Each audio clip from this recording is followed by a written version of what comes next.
going on, guys? Welcome back to the channel. Today we're going to do a podcast about Arcade1up. Can I get some ones in the chat? No? Anyway, so it's been a while, guys. It's been a while, but today I got a little bit of whiskey. I'm actually not feeling too well, but I've been drinking a lot of water today. Lots and lots of water. But I thought I would end the day with just a little bit of whiskey. Maybe that would help me feel a little bit better.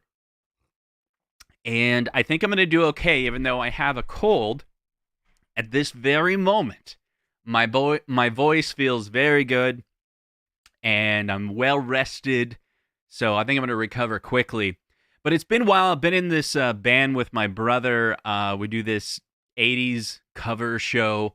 We just did 2 shows last weekend, had a lot of fun, so I've been away from the community and missed a lot of content from my other fellow content creators.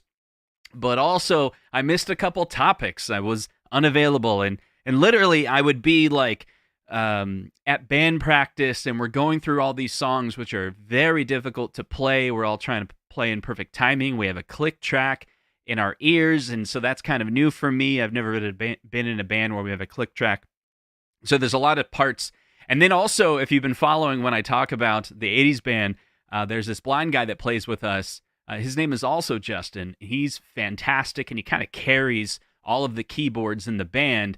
And I'm just doing some signature parts and background sounds, so he's kind of the main keyboardist in the band. But he wasn't available for the 2 last shows, and I can't play the lead part.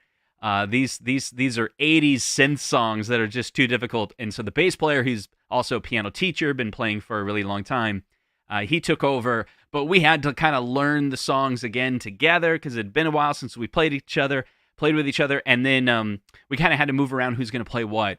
So really, we were just practicing all week trying to get it prepared for these commitments that we had with the vendors, with the venue. But we pulled it off. It went really well, in fact, and I got paid. It's kind of fun having this side gig and doing these gigs. Pay. It's the best money I've ever done for any type of gig or anything like that. So it's enough to buy, like, each gig's like $500. It's like a good gig. You do a couple of it, boom, you can buy a couple arcade machines, do 20 of them, maybe you can get something really big, I don't really know if we're going to do a lot of shows. It's just whenever the gigs come up. Anyway, so that's why I've been missing a lot out there. And what's funny is there's a lot of people that make criticism content on the internet, and they'll include my name in the list, and they make it sound like I'm not enjoying life. Come on, if you guys follow me close, you know that I am doing exactly what I enjoy. YouTube is not necessarily the number one focus that I have in my life by any means, but I do enjoy coming live, being here in the basement, talking to you and having a good time. And the topic of home arcade is definitely something that I'm struggling with, which is the theme of this episode. I'm struggling. And I don't think you will, the answer of why I'm struggling. You're probably making a prediction of like, well, he doesn't have room, or he doesn't have the money, or it's a little different. And that's okay. It's not like I'm sitting here trying to make content that's different specifically. I'm trying so hard to be super unique. No, it's just exactly my situation. That's all. And no one else has my exact situation. So hopefully we'll find it interesting. Angelo says, how's it going, Justin? Are you struggling to find more space for additional pinball machines? Well, definitely one of the reasons why I'm struggling is related to pinball machines. And I will tell you straight up front, my wife, she wants me to, as I get older, I got to do more things with my brain, make sure we can keep our, she wants me to be intelligent as I'm 60, 70, 80, 90 years old and still here with everyone.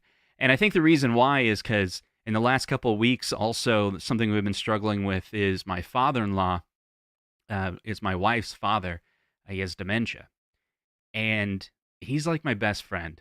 And it's been a struggle we go and be with him, spend some time with him, and to see that within 3 months he went from, it's him, he's here, he knows who I am, to we were at the hospital because of some issues he was having, and he thought it was 1973.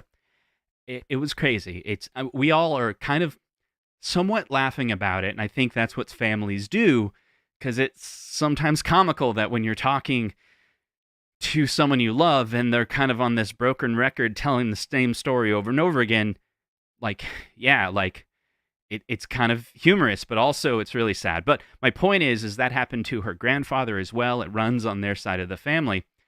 And so pinball, for whatever it is, my wife believes that pinball is something that you can do on a daily basis to kind of help your brain. It's like some people do puzzles, whatever it is, at that older age to try to keep their brain active and alive. And I can tell you that as I play more and more and get better and better, like, it is an exercise of the brain. There's probably some people that can relate.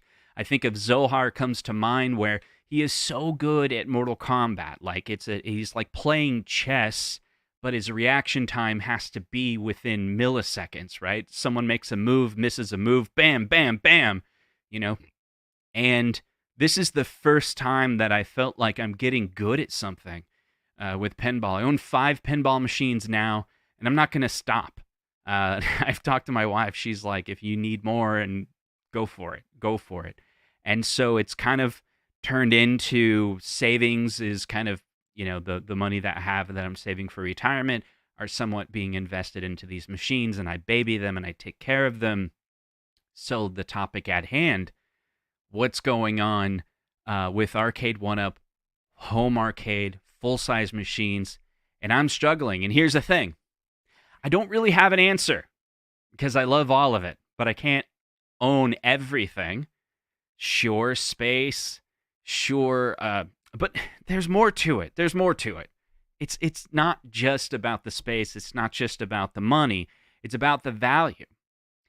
And I own a lot of full-size machines, and I don't think the full-size machines that I own have good value. Do you understand what I'm saying? I've talked about this on the podcast before. You can go buy a full-size machine that's in great condition and not enjoy it. So there's other content creators that will let you believe that everyone is on this evolution.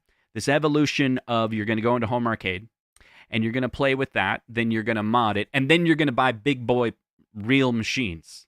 And then you'll be happy. And what I'm trying to tell you is you'll never be happy. Happiness, when it comes to home arcade, I don't think really exists. The journey can be enjoyable if you realize that the journey is the thing that you can enjoy. So you can purchase things, you can play with things in the process of playing with it. It could be modding it. It could be the artwork that you put on it. It could be playing the games. It could be perfecting the game. There's all these different ways that you can enjoy the journey. Everybody's story is different. So when it comes to home arcade, if the machine has value for the space that it's taking up, whether it's giving you an avenue to be able to mod, it's giving you the avenue to be able to enjoy that game or that set of games, or you hack it. There's all these different ways that you can create value out of anything. And so for me, I only want to keep things that continue to have value for me. And then I only want to buy things that are coming out that will, or I predict, have value to me. And I'm not saying I'm done with home arcade, by far. But as many people say, we got to be selective about what we buy. We know that the AtGames Legends Ultimate 4K is coming, and I'm struggling with, will that have value for me? Maybe. What about the 4K pinball machine that AtGames is coming out? Will that have value for me? I don't know. How much is it going to cost? The price is super important, because if something is valuable, let me put it this way. I have an arcade machine that I'm thinking of selling, and the reason why I'm thinking of selling it, it's because it's so valuable. I would prefer having the cash. But let's say, for example, that same machine was only worth $100. instead of $2,000. I would keep it. That sounds backwards, right? No, think about it. I would rather have it than $100. But if the machine's worth $2,000, there's a point where I would rather have the $2,000 than to keep the machine. Does that make sense? So this is one of the things I'm struggling with. And with the new leaks that came out from Arcade1up, I want to discuss it. But before we get into that, there's a couple people in the chat that I definitely want to shout out. What is going on, my man? He says, "Be well, man." He gave me a $20 super chat. That's super nice. But let's see who else is in the chat. Let's say hi, and then I'm going to get into this presentation. What's up, Dan Z? We got Alfred Berger here. Stock Jock says, maybe a little Prozac will help. Good evening, everyone, he says, Justin in the chat. Let's see. And then we got Long Time No See. You back for real, or is this an off night for the band? This is an off night, but I don't believe we have any shows coming up in the next couple months. So I think I'll be back to my regular routine here on the channel. He's struggling because P-Dub's got a Qbert arcade and won't share. Could be. Bad guy Mike Worley says that that the whiskey is always the cure for illness. Speaking of which, I gotta keep my throat liquid. What is going on, Ralphie? Dan Z, that's right. We got Michael. Jeff Walsh is in the chat. Dan Z. Kong is saying hi to Dan Z.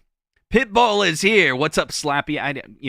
I'm sure that has some derogatory term. If I go look into Slappy, it probably has some long, rich history. Probably racist. It's probably racist. Let's just put it that way. I'm only saying that because Pitbull said it. So does that make me racist because I'm reading Pitbull and just assume that he says things that are racist? Yeah, that's probably what it is. Zohar is really upset that he connected with his wrong profile, but there we go. Now he's back. MGK, what's going on, everyone? Hope everyone has a great day. Oh, look, it's Garage Gamer, an 8-piece box. Bill's Retro Gaming Show, what's going on? JJ is in the house. Sounds like a midlife crisis to me. This guy with the zingers. This guy. I'm sorry to hear that, Justin. We have family members that are struggling with dementia as well. Yeah, it's pretty tough, but we're getting through it. I'm 69 years old and I play games. See? It keeps the brain strong. He knows what I'm talking about. People are saying hi to each other. Let's see. I'm only happier after I get the Goro statue. It will only cost like $3,000 or $5,000 one day. Let's see. Justin, I watch a lot of content creators in this space, and I feel like you're the most real and honest and just an all-around good human. That's right. I'm going to say it backwards. Every other content creator in this space except for me is unreal, and they're liars, and they're not good humans. No one believes that. I'm just saying that because I took what you said and said opposite. But don't worry, humble pig. There are people that are not like you that think the opposite. So it's okay. You have your opinion, other people have their opinion, and it is what it is. I don't claim to be great, but I appreciate when other people appreciate me, I guess. So let's jump into this. I even made a presentation, right? I went all in for you guys. I was like, the 2024 list, why I'm struggling. Let's that's not what I meant to do. That's kind of fun though. Let's see if I can. No. Let's. It's been a while since I've been streaming. I like this one. This one's good. Yeah. Look, it's like I'm at work and I'm on a Zoom call, and I got the PowerPoint presentation up with some random generic theme. We're gonna go through the Arcade1up 2024 list of games, machines that have been leaked. And I thought I would start out with the ones that I find the most interesting, the most exciting, the ones that I'm struggling with the most. It's the ones that I will probably get, or I'm considering to get. And then the remaining ones, I'd like to go through and talk about why, I'm not really interested in buying them. And that will kind of explain the struggle. And I want you in the chat, I would love for you to name a game, talk about your struggle. If you're struggling to want to purchase it, let me know, or maybe you want to buy it. But I will say up front, one of the struggles is I don't like selling things, and this 2024 list is going to make me sell things. Okay, so let's jump into this. So the first one is the Star Wars XL machine. This is a part of the 2024 list that have been leaked. First of all, I want to mention, you might ask, I haven't been following it too close, but I think there's some speculation of whether or not this list is real. I'm of the opinion that everything that's in this list was real. Let me put it that way. Arcade1up is weird, but also humans are weird. Let's say this list is 100% accurate. I have a feeling the list will probably change because it's been leaked. Does that make sense? Like, some people out there are going to decide to just change the list at Arcade1up because they don't want any of us to be right. Does that make sense? Something like that? But we'll find out soon if they actually do change the list. But imagine this. An Arcade1up Star Wars XL. A 19-inch screen BOE, and it's taller, more like the original, and it's a deluxe-like style, a sim line. It doesn't have a riser. This makes me want to sell the current one I have. I'm okay with the idea of selling the current Star Wars original that I bought. It's the 3rd gen machine. I talked to some other friends. They said, you put it on the market, you probably get $500 for it. Now, I wasn't thinking that I'd get $500 for it. I'd be happy with $400. I've had it for a while. I've really got to use it. In the end, I really enjoy the Return of the Jedi. Return of the Jedi, I think, is the sleeper hit in this. It's a really great game. And if you've played the original Return of the Jedi, that machine is a lot of fun, and they're kind of expensive. I even bid on the original Return of the Jedi. It's not too big of a machine, but it is a lot of fun to play. I didn't end up buying it. It got too high in price. But Star Wars XL, yeah, I'd trade in my current Star Wars Arcade1up machine for the XL. I think the XL is mostly taller, not as much wider. And so, for me, I have the room for slightly wider. The 4-player machines are annoying to me because they're oddly wide. They don't fit very well next to other machines, but the XL, that works for me. Again, they're mostly taller, so I got room above, if that makes sense. The next one, I don't know if I'll get it, but I'm also very interested in what Arcade1up does with the SNK Big Red XL. The picture on the left is talking about the MVSX, which is a machine that's on the market currently, and some people own that. I don't own it. I did get a review unit. I got to play with it. I didn't end up ever buying it. It's a good unit. It's definitely a good unit. Arcade1up, I don't know what they're going to do with it. Is it just going to be 4 games? Will the 4 games be online? It will be an XL version, so will it be more like the original? I think Arcade1up has a pretty cool opportunity. If they're going to make a couple versions of this, could they recreate the MVS2 Mini? I think that would be kind of cool, right? If Arcade1up does this mini version, it could even be like a deluxe that's just like one piece, but it's actually like a replica version of the mini. That'd be kind of cool. Anyway, the concept of this one is interesting. I'm not going to sell any Arcade1ups that I have currently or AtGames or iArcades to make room for this, but I'm interested to see what it ends up being. Let's see what's next on the list. The Pac-Man Royale. Now, if you haven't played this, go to your local arcade to see if they have it.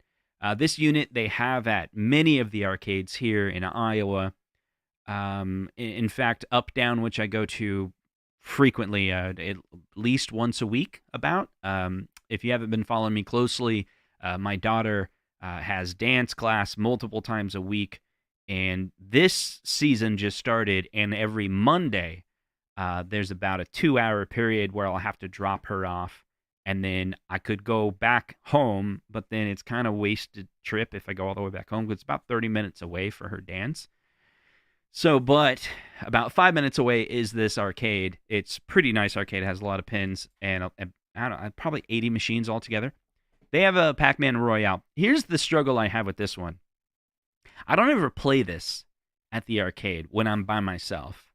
But my sister came and a buddy of mine came, and or if I meet up with people, or sometimes friends of mine are just there at the arcade as well. They just randomly were going at the same time. Then we'll totally play this.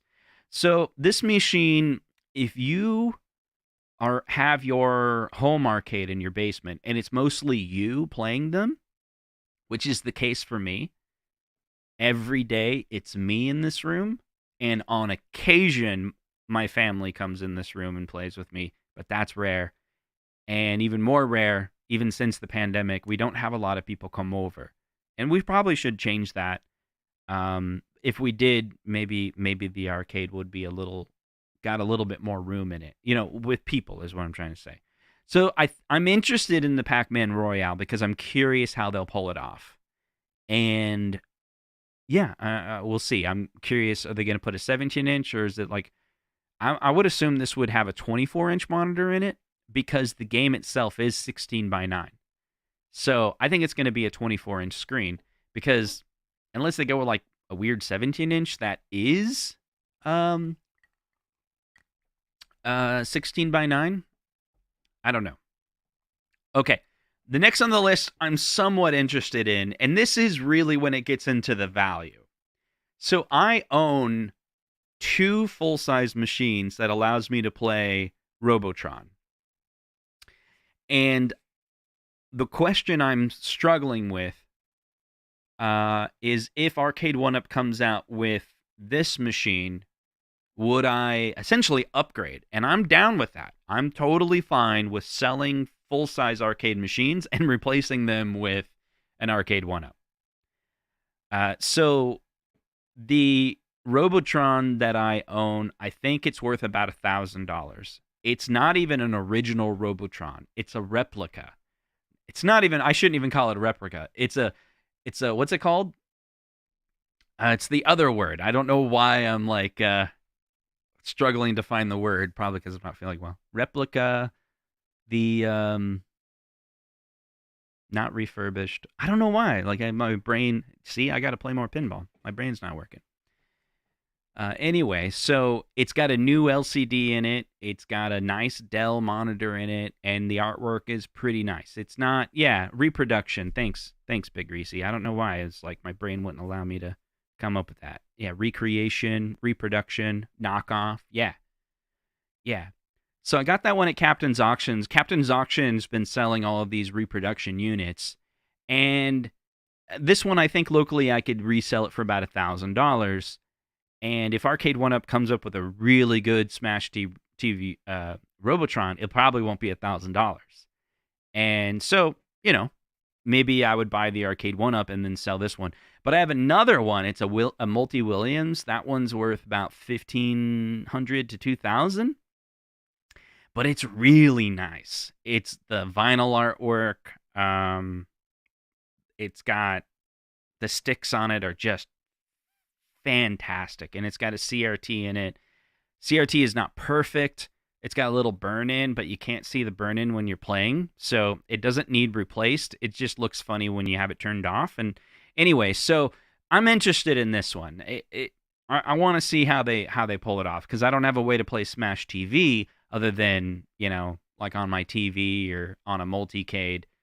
I don't know. I'm not with the dual. I don't have it set up for a dual joystick. So I got a couple multicades, but yeah, everything I have is not set up for a dual joystick. It's just a single joystick. Yeah, I guess I could spend time doing that, but I'll be open. Like, it's interesting. The struggle I have with this one is it's not an XL. It's a deluxe, probably. At least in the list, it doesn't mention it being an XL. So I don't know. We'll see. So I mean, that's the thing. I have no. If you notice the pattern in here, if we go back, for me, it's like, okay, if I sell my current one, I'll buy the XL. But I don't want to buy it if it's too, it's $1,000. If it's like $599 or $699, that's a good deal for me. I'd totally do it. And I'd sell my old one, And then this one, I'm just interested to see what they come out with, but I probably won't buy it. This one, we'll see. Maybe if it comes out for $599, but then no one buys it and it goes on sale for $299, maybe I convince myself. And then this one's like, it's not an XL, so I don't know. Like, I'm struggling. It's not a perfect, I don't have a perfect, like, yes, I'm going to get it. And then now we're getting into the machines that I'm like, I don't really know if I want.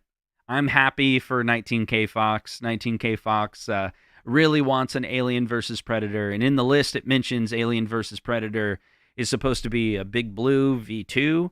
So if that ends up being the case, like, I'm definitely interested in seeing what they end up with. Sorry, I'm just like playing around with different options here, just having a little fun. There, I'll do this for a little bit. So Alien vs. Predator version 2, I'm very interested to see if they end up coming out with kind of a Big Blue that looks like that. And are they going to do a 3-player layout? I don't think I'll end up buying it, but I'm excited for people that will definitely want it. And let me come over here. Let's see what else we got. Then we got the 720. I don't know how they're going to pull this one off. I'm interested to see how they pull it off. Like, if they announce it, Arcade1up does a live stream, I'm going to be there. I want to see it. I probably don't see myself buying it. There could be a lot of hype and FOMO around it. I don't know. But this is a game that I'd see at the arcade, and I never really got good at it. I'd play it a few times. It's kind of exciting, but I didn't play it a lot. So, you know what I mean? It doesn't have a lot of. It's like I respect the game, but I don't know if I need to play it. Now, I totally get, like, you may be the type of person that went to the arcade and played this all the time, and you really enjoy it, and you try to play it on emulation. It's just not the same. Totally get it. We'll see.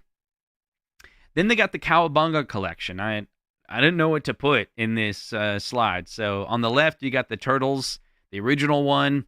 Is it basically going to be the Turtles, but in a deluxe format? That's the only reason why there's an arrow to Pac-Man. It's like, basically, are they going to take this machine and turn it into that machine? Maybe. The other thing that the Cowabunga collection could be is just like with the Atari 50th. Atari 50th has a whole bunch of 2600 games on it. The Atari 2600. Cowabunga collection might be similar to the Switch release or the Xbox release, where it had like a ton of the Turtles games on it. Like the NES version, the Game Boy version, Super Nintendo. I don't know. That could be fun. Will I get it? Probably not. I did buy this original Turtles. I gave it to a buddy of mine. It's a 4-player, and I don't really like the 4-player because they're just weird. It's just like got this really wide deck, and I have the Blitz, and I'm put it into this room now, and I really like the Blitz machine. But again, it's only me that ever plays it, and rarely do I ever play with another person. And if I do, maybe it's online. So I'm almost fine with like modding the Blitz. First of all, I'm fine with selling a Blitz. I might do that. Second, modding it to be a single player. Be like 99% of the time it's only me playing it anyway. And then I just play someone else online. Why does it have 3 extra joysticks when I don't need it? So if the value is weird in my head, because it's like after you played it enough, you're like, okay, that was fun. But then the machine takes up, if it's a 4-player, it takes up more space, and I only need to play it most of the time. So Red Soul says the Cowabunga collection would be great if it doesn't have the Turtles in Time art. Yeah, that's right. I hope they go back to the original art.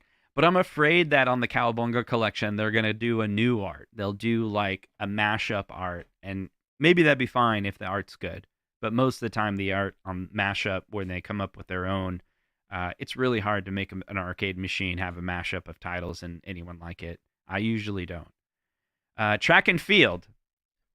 This one's an interesting one. I remember when the original leaks for track and field came out, we were pretty excited, and I thought that the track and fields were pretty expensive, like the original machines, but at a local auction, they had two of them, and I think they went for like $800. So, relatively speaking, the track and field original machines, it's not like they're $2,000. They were in really, one was a reproduction, and another one was a genuine one that had a CRT in it, and they both went for about the same price at the last auction here in Des Moines. And so, of course, there's some worries about the track and field one. Will Arcade1up put really good buttons in the track and field? I really hope so, but probably they'll screw that up, if I'm being honest there. I mean, it's got to be the number one thing on their list, right? Like, when they're talking about doing a track and field, the number one thing mentioned on the list needs to be, we're putting high-quality buttons in this, right? But I could totally get, like, Scott Baccarat going, this is so great. We want to get through all of the crappy buttons, and you guys came up with a great way to do it. You found a machine that only has buttons on it. So let's make a ton of those so we can get rid of all the buttons, and then we can get good buttons for the rest of the machine. And it's like, wait a second. No, you just saw an advantage, and I'm making everything up, right? You just saw an advantage, an opportunity to be able to offload a whole bunch of buttons by selling a machine that only has buttons. But the community is going to be like, no, you should have put great buttons on that machine, not using it as an opportunity to unload the old buttons. Anyway, you know what I mean, right? Bad Guy Mike Worley says, since Arcade1up has no issue replacing defective parts when it's their fault, I'm sure they have no issue replacing everyone's buttons when they go bad. There we go. Let's see. The track and field sold at Captain's this weekend for $2,100. See? What's wrong with me, Sir Sega? I should be buying... Now, I've thought about this. I have a couple arcades that I bought locally that I've been thinking of sending to Captain's auction. And one of the things I've been thinking about doing is, if I want to sell a lot of arcades that I own, I send them all to Captain's auction at the same time. Because I'm pretty sure that the shipping would be really cheap if I send all of my full-size arcades, if I wanted to sell them all. While we're on the topic, I've been thinking about selling my Play Choice to help fund more pinball machines. Been thinking about selling my Road Blasters. I kind of want to keep the Multi-Williams that I have, but if I think I can get my money back out of it, which I paid $1,800 for it, maybe I would do it. And then I got the two replicas, and then I got the Vuelix. And if I sent it all to... Because I'm really worried that if I sell them locally, I won't be able to get top dollar for them. So is it worth paying, say, $500, $600 in shipping from Iowa to Captain's to maybe get top dollar out of selling them then there, even with the seller's fees? I don't know. I'm still not sold on my own idea. So then you have the Street Fighter 3, Street Fighter Alpha Legacy. What? Legacy. So in the leak list, the word legacy is in this. And what does that mean? Does that mean they're going to use the legacy design? And so I put the picture of the 35th anniversary, which is now like a legacy version. Or is the Street Fighter 3 or Street Fighter Alpha version going to be like the Big Blue version 2? Because they could be like, hey, we're going to make the Alien vs. Predator in that what they're going to call the Big Blue V2, which got the big, maybe it's the square speakers with the, square speakers right here with the marquee on top. Like, could they reuse that same for multiple machines? I don't really know. And now Michael B is talking about, sell it all and then buy the Galactic Tank Force. I don't know, man. I played the Galactic Tank Force, and it just doesn't feel like a good, solid machine. I'm sorry to tell you that. I think we're probably going to play it at Cleveland. I don't like it, man. I don't think the Galactic Tank Force is a good machine. It's weird. When I went on a trip with B, let me take down the slides for a second. B was so awesome. He took me. We went to so many arcades, I lost count. I was able to go through my bucket list pinball game machines that are not available in my area to play, and I played almost everything on my list while I was in LA. There's so many places I went to, even older machines that were on my list I wanted to play. And yeah, it was great. But the Weird Al pinball machine, I don't like it. I just don't like it. And then the pinball machine, the Galactic Tank Force, the ball kept on getting stuck. And then it's super not rewarding. It's the money shot that you're trying to do is in the center of the machine, right? And so you got to hit it, and it's not rewarding. You hit it, and it bounces right back and drains. There's nothing worse than having an uncontrolled ball go towards the center, straight down the middle. Especially with it that close, you have no time to slap it and, kind of move it. But if it's in danger zones on the left and right, you can shake the machine and kind of get the ball out of the danger zone on the side. So it's just like the Galactic Tank Force is just not a machine that I'm really interested in. Anyway, I'm not a pinball channel yet. Anyway, so the Street Fighter 3 Alpha Legacy, yeah, this is the list of places we went. The Gogi place, that was great. Revenge of, amazing. 82, all these places we visited in one day. These are like the best arcades in LA. And we went. Revenge of was so good. They had Cactus Canyon. They had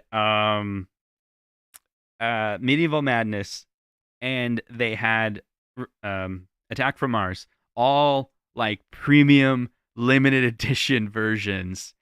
Pinball, I'm thinking about it, dude. I'm thinking about it. I was watching videos all day yesterday on the Centauri. I played the Centauri at the old one at 82, and it was really good. And I watched the documentary on the Pulp Fiction. It looks great.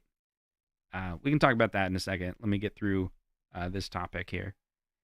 The Marvel vs. Capcom 2 XL. We're getting into the list of the machines that I'm not quite as interested in. So I think this is going to be basically like the Killer Instinct Pro version of the MVC 2. Totally respect the title. I know that a lot of people are going to enjoy the idea of having it an XL version in MVC 2. I originally pre-ordered the MVC 2, but I backed out, realizing like I don't think this machine's going to have value for me. Because for me personally, I'm not interested in spending a lot of time, trying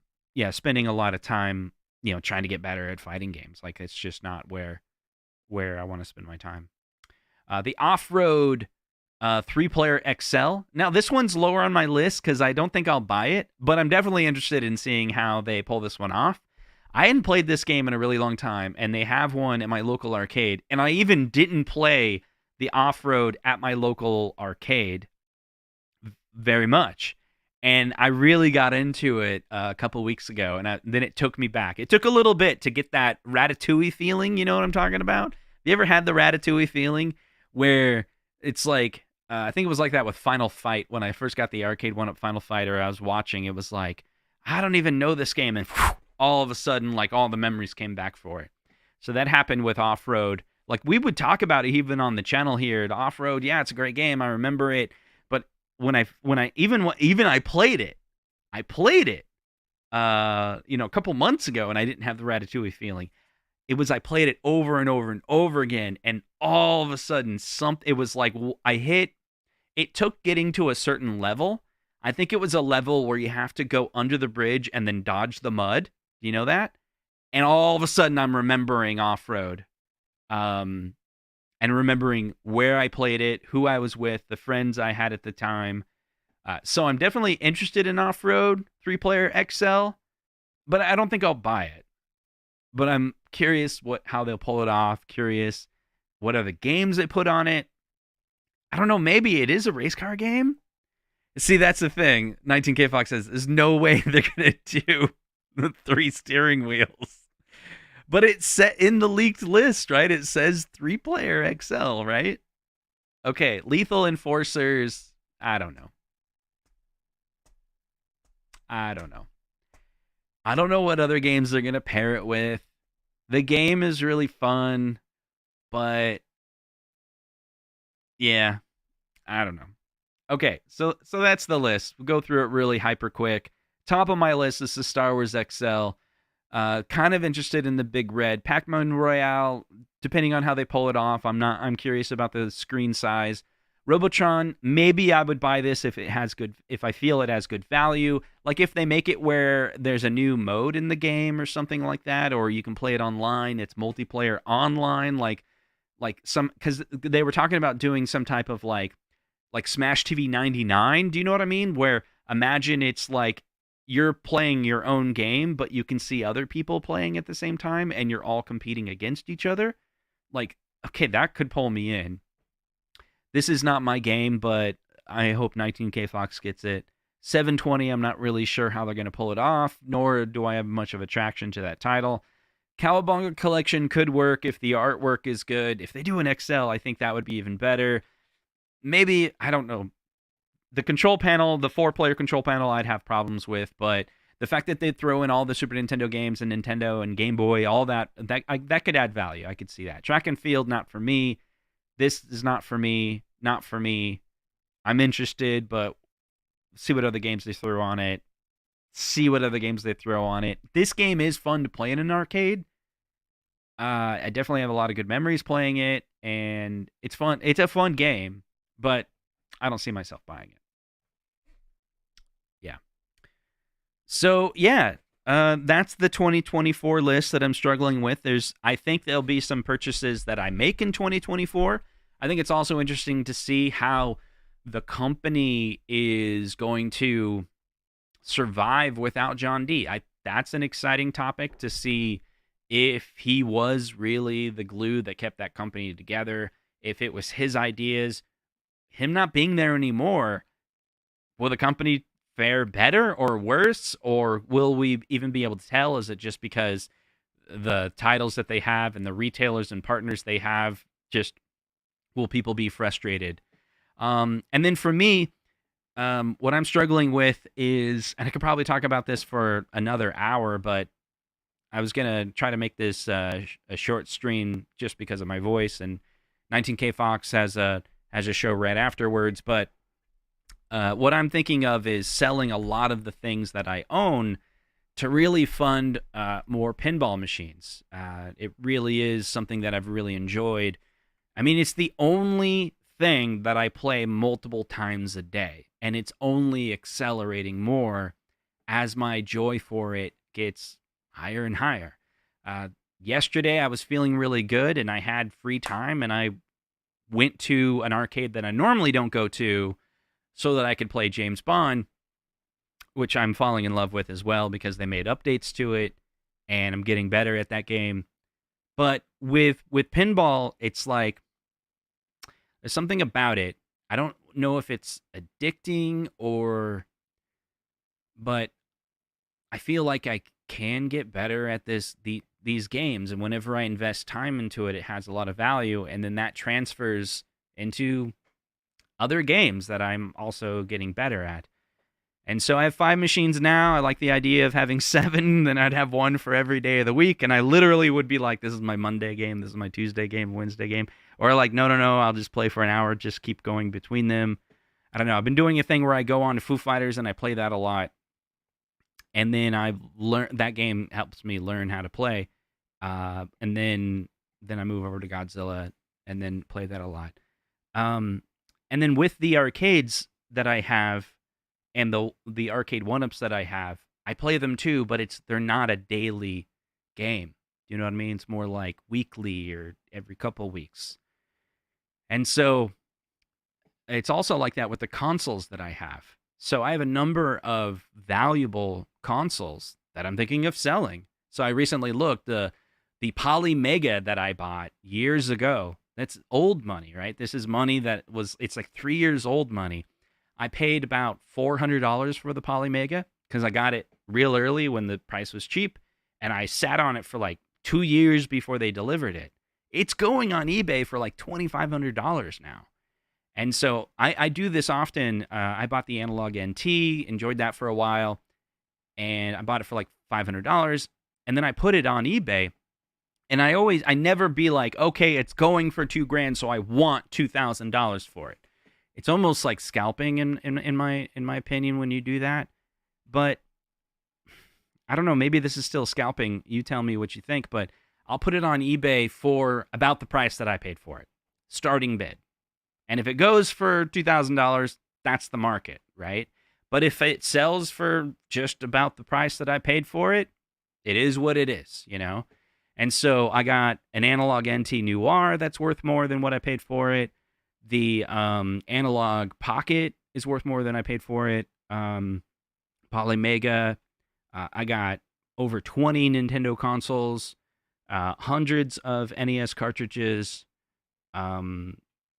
3 high-quality full-size arcades, another play choice that I could refurbish and get good penny out of it if I refurbish it, and then 2 replicas, Vuelix, and then a lot of 1-ups. And so I think the next few months for me and 2024 will probably be a lot of condensing, but I'm struggling because I still don't know what AtGames Legends Ultimate is going to be like. So a lot of us are going to Cleveland, and maybe they'll have one there.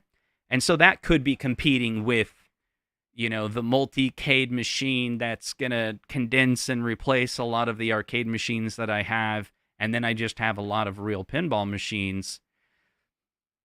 I don't really know. I'm trying not to spend any money right now. This is going to take time. Maybe join me on the journey of what I will move things around. I want to be a little bit more strategic. No! I have not talked about it. Look, I have an excuse, right? I have an excuse. I know everyone else is like rushing to talk about Glenn's because of what Rexer said. But dude, 19K Fox, you fell for the pressure of Rexer. If you don't want to talk about the GSR, don't talk about it. Look, I recently saw some drama about the Akaya Warriors edition, the GSR Super Joystick. I didn't purchase it or whatever. I don't have an application for it. But that's just me. Pitbull, he says Centauri, Pulp Fiction, Houdini, The Cactus Canyon, Classic, Xenon, Medusa, Twilight Zone, Walking Dead, Deadpool, etc. Go for it. So Centauri is fun, but I need to play it again. It's not available in my area. Cactus Canyon is on my possible list. Although I've been playing a lot of James Bond, and I'm really falling in love with James Bond. That game is super deep, and there's so many modes you can go in, and I've been learning more about it. And then I played it like for hours, and I was going this way and that way, and I could see how this game could, like, you can play it for a really long time. And there's some pinball machines that I feel that are just there's not a lot. Let's see. Matt Asher Gaming says, what day are you getting to Cleveland? I get there on Thursday at lunch. Let's see. So I'm actually going Wednesday. I arrive at 19K Fox, staying with him for a day. So I get to see his basement, like what he's working on.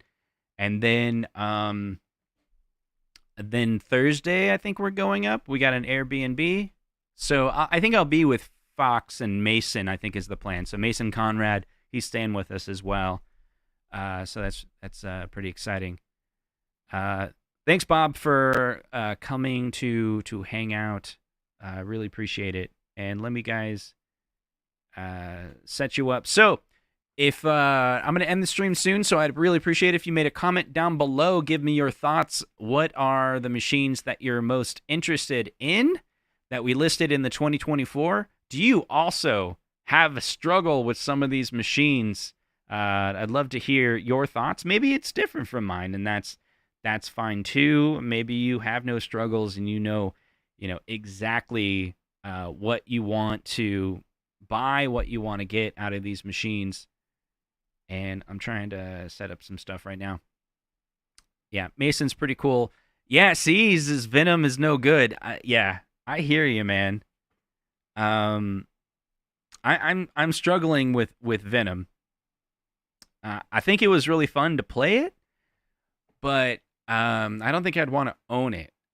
Although I did see an LE that was like someone's trying to sell for like 1,000 off, and I was like, man, he really regretted buying the LE. What if I could get him to like sell it for $2,000 less than what it's worth?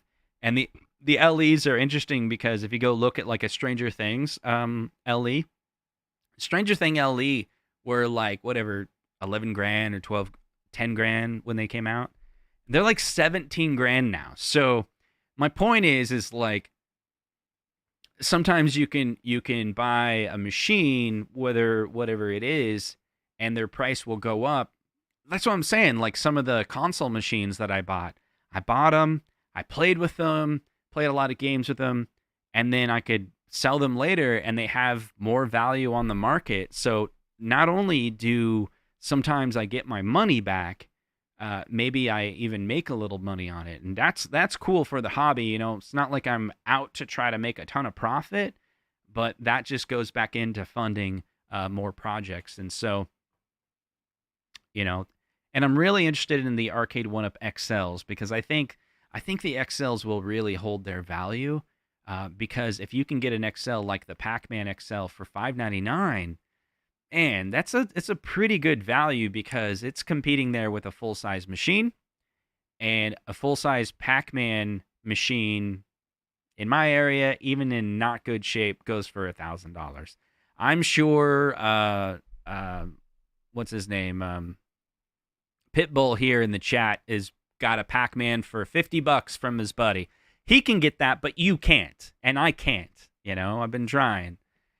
Even a reproduction class of 1981 that I got, that one was $500. That's a pretty good deal, except for I had to pay a whole bunch of shipping to get it here. So that with the Robotron together, the shipping was like $600 for two machines. One was like $900, one was $500. So if I could just lie to you and be like, I got a class of 1981 for $500. But no, it was $500 plus the buyer's fee of 10%. No, 15% because I wired the money. So that's an extra 15%. And then shipping was like, I could say it was $100 for shipping. No, it wasn't $100 for shipping. I had to pay $500 for shipping for Robotron, and then getting a second machine was only $100 more. So it's like $600. Yeah, if you average it out, maybe it's an okay. See, he's like, he can get one for $500 right now. Not true here. Maybe that's my problem. I need to move out of Iowa. Iowa's like the worst place to buy arcades because they go for a pretty high price here. And if you want them elsewhere, then you got to pay the $500 to get them shipped here. And $500 seems to be the minimum. Like I have stuff shipped from Omaha to Des Moines, $500. I should have just rented a truck. It's like that's the only price that the shipping company knows. It's $500. It's like, hey, I want to get a pinball machine. I'm getting Godzilla, but for whatever reason, the guy's going to charge me shipping. How do I get Godzilla from Omaha to Des Moines, which is 2 hours away? They're like $500. Cool. I want a machine from Captain's Warehouse in San Diego or Anaheim all the way to Des Moines, Iowa. How much does that cost? $500. Can I get two machines? Oh, okay, $600. That's not bad. So you buy multiple. There you go. That's right. Iowa's the Newfoundland of the U.S. All right, guys. Thank you so much for hanging out and letting me vent about my struggles with bringing arcade machines into the home arcade or whatever it is. Take care. Have a good one. Go watch 19K Fox or whoever. But don't watch whoever content creator that is in my stream is currently offended because I told you to watch 19K Fox. Definitely don't watch that offended content creator. All right, see ya.